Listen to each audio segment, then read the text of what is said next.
Agora, finalmente, a gente vai começar a falar de sistemas de partículas. Por enquanto, a gente só estava falando de uma partícula. Vamos começar com uma, então. Imagine que tem uma partícula aqui, que eu estou rotulando pelo número 1. Agora eu tenho mais uma partícula. Mais uma aqui, outra aqui, mais uma colar, e por aí vai. Em geral, a gente pode dizer que nosso sistema tem N partículas. E o que a gente quer agora é descrever o sistema constituído por todas elas a partir do que a gente sabe para a dinâmica de cada uma, que é a segunda lei de Newton. Para a partícula 1, a gente tem que a taxa de variação no momento linear dela vai ser a força resultante agindo sobre ela. Bom, se a gente pegar essa força resultante e separar em duas categorias, forças internas e forças externas, tudo que está agindo aqui na partícula 1.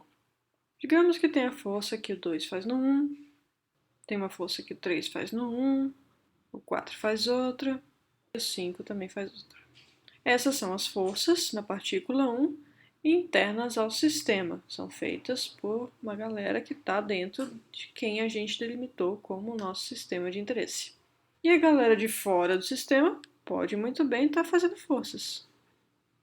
Digamos que seja essa daqui a força externa no 1. É resultante de todo mundo de fora do sistema que está agindo nesse 1. Ao passo que essa força interna no 1 é a resultante de todas essas forças internas. Então a gente está separando a resultante numa partícula em resultante interna e resultante externa. Se a gente fizer a mesma coisa para a partícula 2, taxa de variação no momento linear dessa daqui vai ser a resultante que a gente divide em resultantes interna e externa. Então imaginem um conjuntinho desses de forças aqui também para a partícula 2. Daí a gente faz para 3 e faz para todo mundo. Bom, se a gente tem várias equações, a gente pode muito bem somá-las. Se a gente somar todos os lados esquerdos dessas equações, dessas n equações, a gente vai ter a soma dessas derivadas. Ora, soma da derivada é igual à derivada da soma. Então, o que a gente tem é isso daqui. E a soma dos momentos lineares de todo mundo aqui do sistema é o momento linear total do sistema. É toda a quantidade de movimento de todo mundo que está ali dentro do que eu delimitei como sendo o meu sistema. E ao momento linear total do sistema, eu vou dar o nome de P maiúsculo. Então, isso aqui é a taxa de variação no momento linear total do sistema com o tempo. Maravilha. Agora eu preciso somar os lados direitos das equações. Somando todas as forças agindo em todas as partículas do sistema, a gente vai ter a soma de todas as forças internas, então todas essas forcinhas aqui, em cada uma que estão sendo feitas por galera aqui dentro, que dá esse pacote aqui das forças internas, e por fim, somando aqui as resultantes externas em cada uma, a gente tem o pacote das forças externas agindo no sistema como um todo. Vamos olhar para esse pacotinho aqui das forças internas. A gente está somando não só essas forças internas aqui agindo no 1, mas também a do 2. Aqui no corpo 2 vai aparecer uma força que é feita pelo 1, que é o par ação-reação dessa daqui, mais a interação do 2 com as outras. E a gente está somando também as forças internas do 3, dentre as quais está essa daqui, feita pelo 1. A gente tem, então, que nesse pacote estão sendo somados todos os pares ação e reação. Aqui nas forças internas agindo no 1, tem essa interação com 3, que quando a gente somar esse termo aqui, esse par ação e reação vai cancelar porque os vetores são opostos. Quando a gente incluir no pacote a partícula 2, esse par ação e reação cancela e por aí vai. No final das contas, os pares ação e reação todos se cancelam. Se a gente fizer isso com todas as forças internas, o resultado dessa soma vai ser 0. Curioso, né? Agora os pares ação e reação se cancelaram, mas isso aconteceu única e exclusivamente porque a gente passou a olhar para o sistema de partículas e passou a falar do momento linear delas. O fato de um momento linear ser justamente massa vezes velocidade dá para a gente que faz sentido a gente somar os momentos lineares de diferentes partículas, ao passo que não fazia o menor sentido a gente somar as velocidades de várias partículas. Poderia fazer sentido matematicamente, mas fisicamente não tinha o menor sentido. Agora então que a gente tem uma grandeza que permite que a gente some esses lados aqui da segunda lei de Newton e fale numa grandeza que diz respeito ao sistema como um todo, agora sim os pares ação e reação se cancelaram. Única e exclusivamente porque a gente está olhando para o todo. E agora a gente entende, inclusive, por que quando a gente tratava um corpo que a gente sabia que era extenso como uma partícula e nessa análise a gente desconsiderava as forças internas, agora a gente tem isso bem fundamentado. Por quê? Quem sobrou aqui? Sobraram as forças externas. Então a gente tem aqui nada mais, nada menos que a resultante externa ao sistema, que vai ser igual à taxa de variação no momento linear do sistema inteiro. E a gente tem a segunda lei de Newton, versão sistema de partículas.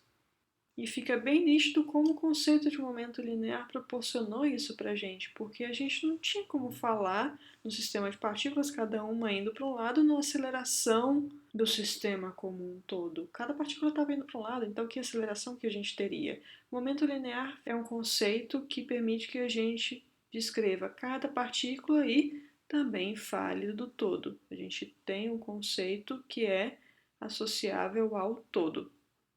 E a segunda lei de Newton se escreve da mesma forma que a gente já tinha antes para uma partícula, só que agora é para um sistema delas. E o momento linear total de um sistema só é afetado pelas forças externas a esse sistema. As forças internas vão afetar o movimento de cada uma individualmente, mas o momento linear total, nada é afetado. Isso é uma consequência direta da terceira lei de Newton. Se a gente quiser agora escrever o teorema impulso-momento linear para sistema de partículas. Ora, o que a gente faz é pegar a força resultante externa e entender essa derivada como um quociente de diferenciais ou um quociente de variaçõezinhas.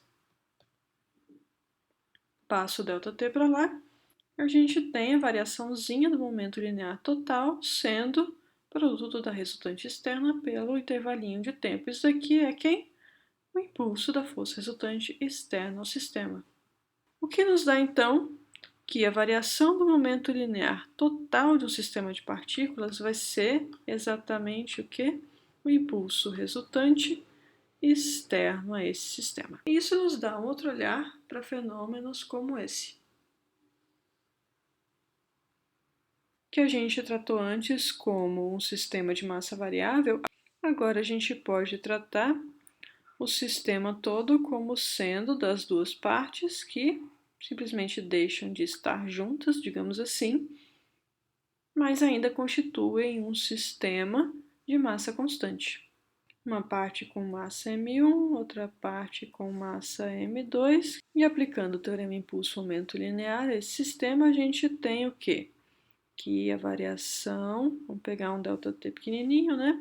A variação do momento linear total vai ser o quê? Variação do momento linear da parte 1 do sistema, somada à variaçãozinha do momento linear da parte 2 do sistema. Ora, cada uma dessas partes tem massa constante. O que a gente está fazendo é acompanhar cada pedaço, cada qual com uma massa constante. De modo que a gente tem, então, a massa do 1 vezes a variação da velocidade dele, somada à massa do 2 vezes a variação da velocidade dele. Então, agora a gente está olhando para a velocidade desse carinha, e a velocidade do 1 é aquela que a gente estava olhando antes. E isso vai ser o impulso resultante externo. Força resultante externa nos dois, agora, vezes o intervalinho de tempo passado. E agora a gente tem outra percepção, olhando para a velocidade desse pedaço 2, e a gente entende bem claramente que, se ele tem uma variação de velocidade aqui para a esquerda, então, no caso de o sistema estar em equilíbrio, ou pelo menos aproximadamente em equilíbrio, a gente tem que a variação da velocidade do 1 vai estar para lá. Vai ser o mesmo vetor aqui? Não, porque tem ali o jogo entre as massas, certo? A gente pode pensar que a inércia do 1 é maior, a massa do 1 é maior, então o ΔV dele vai ser menorzinho. E temos aqui que se ele estava, por exemplo, inicialmente se movendo para a direita, no que o 2 sai para a esquerda, o 1 vai passar a se mover mais rápido para a direita. É um outro olhar e um muito, muito útil. Olhar para sistemas de partículas como um todo pode simplificar muito a análise em relação ao que a gente fazia aplicando a segunda lei de Newton para cada corpo. Um exemplo bem claro disso é um exercício nível desafio, em que a gente tem um bloco sobre uma rampa e essa está sobre uma mesa sem atrito. O que vai acontecer quantitativamente? Qual vai ser a aceleração de cada um, por exemplo? A análise disso fica muito mais simples usando momento linear desse sistema aqui. Diversas outras aplicações mais simples que essa que vocês vão ver fazendo os exercícios.